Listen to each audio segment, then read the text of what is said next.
Well, it's a real pleasure to talk to you. I'm going to be speaking about history. And as I look out and see all of these young faces, people who are doing so many transformational things, as Jack suggested yesterday, and then you look back at me and see the gray hair and the lifelines, that's a euphemism for wrinkles, by the way. You got to think, sure, he wants to talk about history. He was there. But I'm going to make some suggestions about how we might think about history and how it might actually be useful to geodesign. So let me start off by saying that I can't come up with the wonderful, beautiful graphics that you've been seeing in all of these presentations. In fact, the reason I have a PowerPoint at all is because we couldn't get the lantern slide projector to work earlier today. So here's what I want to do. I was invited last year, well, not invited, we inserted ourselves to give Jack Dangerman an award on behalf of the Library of American Landscape History. He won the Legacy Award, which was only given one other time in the group's history. Library of American Landscape History publishes books, and I'm going to talk about some of those maybe at the very end if there's time. But what I want to do today is simply assert that history is more important than most people realize. And I'm going to give you one example of that. And then I'm going to jump right into geodesign and the history of geodesign. And I'm going to suggest different ways that we can think about how history is important. One is about attached narratives. Another is about how technology changes, but people really don't, and why that's important. And then I'm going to do what I promised in the little description that you read, talk a little bit about some antecedents. So let me move to the next slide forward. So I'm going to, rather than give you a definition, I'm actually going to talk about a few different quotations. And here are a number of quotations, and I'm going to highlight them in a second. But some of these are about the past, some of them are about how we think about the past, and others are suggesting that really history isn't even important. My favorite is the one in the middle, history is just one damn thing after another. So the ones in red will, in different ways, connect to the table of contents that I presented before as I move through these various ideas. So, history is more important than people realize. And the Thomas Jefferson quote, "I like the dreams of the future better than the history of the past." And then Faulkner's, "The past is not dead and buried. In fact, it's not even past." So, many of you may remember that in 2015, a young 21-year-old by the name of Dylan Roof walked into the Emmanuel African American Methodist Episcopal Church in Charleston, shot and killed, actually 9, there are 8 pictured here, parishioners who were in a Bible study prayer meeting after he had sat there and participated for a short time. The quote there that you can look at for yourself is simply saying that, the idea that we're, as a group of Americans interested only in the future is nothing but wrong if you read like Eric Foner's book on Who Owns History. And this is an example of what happened after this incident, and it illustrates how wrong that is. So within weeks, literally several days after this incident, the Confederate flag on the Capitol grounds of the state of South Carolina came down. Now that might not sound like a big deal, except it had been up there for decades. It was a huge battle. Also, this has influenced things that we do all across the United States. The naming of buildings as far north as Minnesota. At the University of Minnesota, they were talking about renaming many buildings, several buildings, because of some practices related to housing discrimination that happened in past years. And then there was an immediate look at all of the Confederate memorials that were all around the South and what should happen with those. All of those memorials, of course, many of the people after this shooting were saying, well, they're really associated not with remembering the Civil War, but associated with the lost cause philosophy. The lost cause philosophy, according to David Lowenthal, who writes about this stuff, or did before he passed recently, said there's a difference between history and heritage is more about legends and myths. So this lost cause philosophy that talks about the wonderful life in the South, how slaves were treated well, how the war wasn't about slavery, but it was about states' rights and so forth, all falls apart when we look at this particular graph that was done by the Southern Poverty Law Center, because at the bottom of the graph, you see how the Plessy versus Ferguson Supreme Court's case that legalized separate but equal was the spur, of course, to Jim Crow and all of the construction of the Confederate memorials.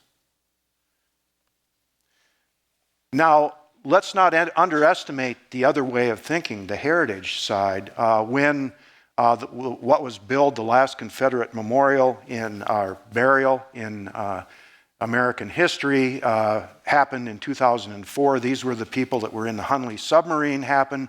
30,000 people, many of them reenactors and women in hoop skirts and all kinds of things, showed up for that funeral. But the tide is turning. And so for the first time in Georgia, a Confederate memorial here, which of course is was built during this lost cause era, has a new sign that talks about this lost cause philosophy. And so there are a couple of interpretations, at least, that you can look at. The point of all of this is history is not past at all, but it's something, and this is one of 100 examples I could give you, it's with us constantly. So let's take a look at a couple of the assertions I was making about geodesign. There are historical layers in the landscape attached to narratives. The question is, how can geodesign assist in understanding and adding to those layers? And the quote from William Cronon, "A landscape is where multiple layers of history are easily read by anyone who cares to look."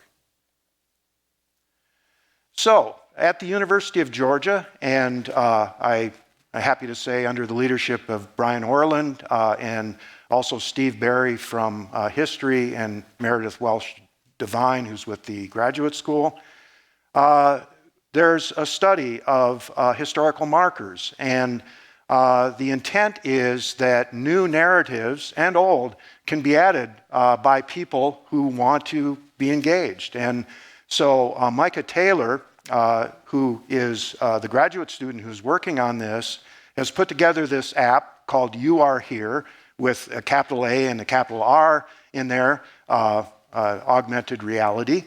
And after that app is fully approved, which it almost is, they're going to get it running, and they're going to see how many people actually add to this. And then with geodesign, of course, all of that can be tabulated and put in various systems so we can keep track of what's going on. So these are just a few images that he's playing with related to climate change, other ways of thinking about the site, and other things that would have happened. For example, at this plantation, which ran into some financial difficulties, leading to the sale of slavery, we have the largest slave sale in American history as a consequence of that site, not something that necessarily shows up. So we're also going to work with Micah to look at probably the preeminent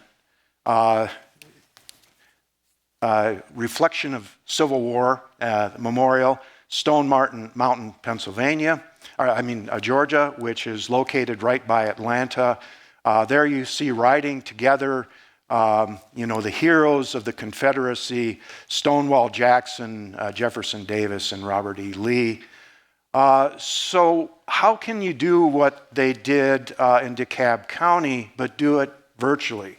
Perhaps we could add the words of Martin Luther King so people could understand that in his speech, I Have a Dream speech, Let Freedom Ring from Stone Mountain in Georgia was really important because this was the place of the rebirth of the KKK in 1915.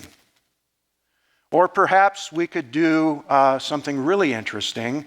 There are many, many more African Americans living in this area today than there are white people. And so one of the ideas that emerged was, hey, let's do a tongue-in-cheek thing. Let's connect this to the hip-hop and rap culture of Atlanta, and why not put Big Boy and Andre 3000 riding in a Cadillac on Stone Mountain? So while technology has rapidly changed, people have not.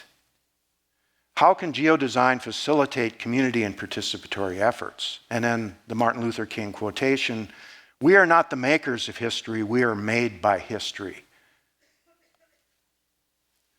So I was sent these images from Dr. David Pitt, who did a participatory geodesign project with several people in southern Minnesota. And what he found is, in fact, that people do not always act on their own best interest, but if they are facilitated in the proper way, will discover things about other people, and they will work on behalf of the community's best interests. Here, with these big touch screens, they actually were part of the process, and they were led to understand that if one part of these radar charts gets out of whack, it's going to cause problems in another way, perhaps for the habitat. And so through a series of iterations, people from very different mindsets about where their income comes from, where their priorities lie, were able to come up with a final composite design seen on the third image there that is really all about let's make it work for everyone. And you can see that even the market profit is still within the range that you would want it to be, but all of the other environmental problems that you see earlier have mostly disappeared. So then finally, and this will take me to the end of the presentation, there are many useful historical antecedents to contemporary geodesign. History does not repeat itself, says Mark Twain, but it does rhyme. And here I want to assert that I'm using the word antecedents on purpose as opposed to precedents or some other word that we might use, because I'm not drawing a direct line between this history and what's going on today. I'm just saying there are things that we can think about in terms of what these people did that will be useful to today. So there are a number of people that we could talk about, and Carl Steinitz has written about this. Others have. Many people have been named, like Patrick Geddes, and of course, Ian McHarg has been mentioned. I think Buckminster Fuller probably could be added to the list. When Carl did this work, he certainly talked about Warren Manning, who I'll mention.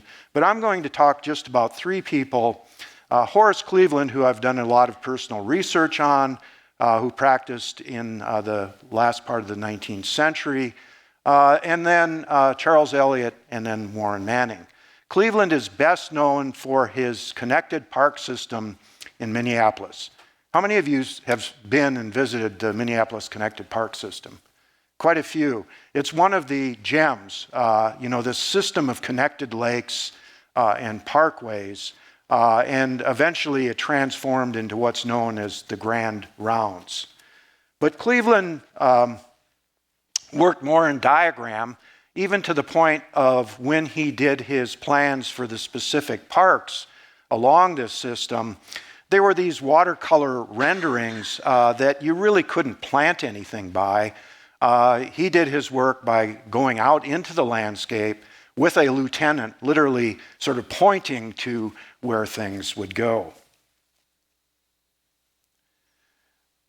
He also, in his book, Landscape Architecture is Applied to the Wants of the West, which he wrote after the Chicago fire, 1871, was able to discuss really a hierarchy of scales, and he really suggested the hypothesis that William Cronon comes up with in Nature's Metropolis, that you cannot separate the city from a much larger region, the hinterland. Up in the right-hand corner, that image is from Lyell's book, Design for Human Ecosystems, where he says that you do have a hierarchy of scales, perhaps starting at the site level to landscape scale to regions, all the way up to the whole earth. And so Cleveland was thinking about all of those things when he wrote his book. I was able to, with Lance Neckar, do an introduction to a republication of that book for the Library of American Landscape History. And what we decided to do is counter what Roy Luboff had done when he had it republished in the 1960s. He actually got rid of the final essay, which was called Forestry on the Great Plains, because that was part of this hierarchy. He went from a home site to communities to park systems to this large section of America, as I suggest in the bottom quote. And then in the book, he also says, the burning of Chicago is simply the destruction of the depot of the railroads which concentrate there, and the means of command for her reconstruction, that is Chicago, are the combined wealth of all of the regions traversed by the roads. Charles Eliot was a very different figure in history. Yes, he was interested in aesthetics, but he put together a study for himself that was about science. He studied at Harvard's Bussey Institute. He was the son of Charles W. Eliot, president of Harvard, which didn't help him do, or didn't hurt in his quest to do what he wanted to do. But he studied all of what Ian McHarg called the ologies, these different scientific approaches, and even went so far as to do a study with a number of classmates at Mount Desert Island in Maine, which becomes Acadia National Park. After he passed at a young age, he actually inspired his father to work with people there to work toward,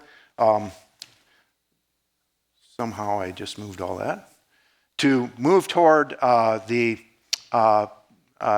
eventual setting aside of Mount Desert as a national park. So he went on to travel. He studied in the and learned as an intern and an apprentice in the Olmsted office. And there he came up with a process that was all about what we now call the overlay technique. And he did it by working with sun-sensitive paper and layers in which various things could be mapped and then recorded on a single sheet of paper that they slid outside on these racks.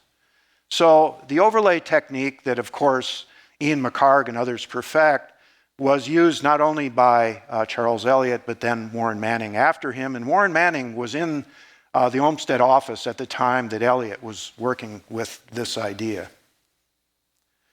And then finally, I want to say that Charles Eliot, before he died of spinal meningitis in the year 1897, came up with this idea of reserves, grand regional scale for the Boston area that included such places as Middlesex Fells and the Blue Hills, tidal estuaries and offshore islands.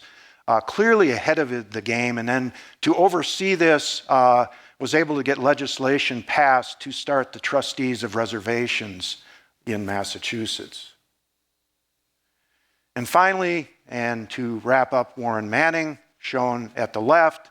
Now, Manning started as the son of someone who was in the nursery business. You might know someone else who had that original beginning. Of course, I'm talking about Jack Dangermond. And he went on from there, though, to actually establish a national practice in landscape architecture before any kind of common air travel. And he worked with maps. His idea was you have to map things first before you can understand how the various systems work. So this is a map of his ideas for various types of parks, parkways, and open spaces.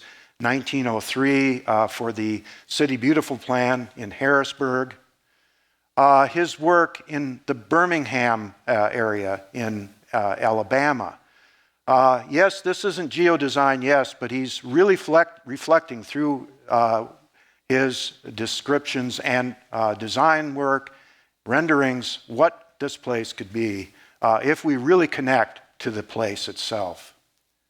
Another one from the same place, Birmingham.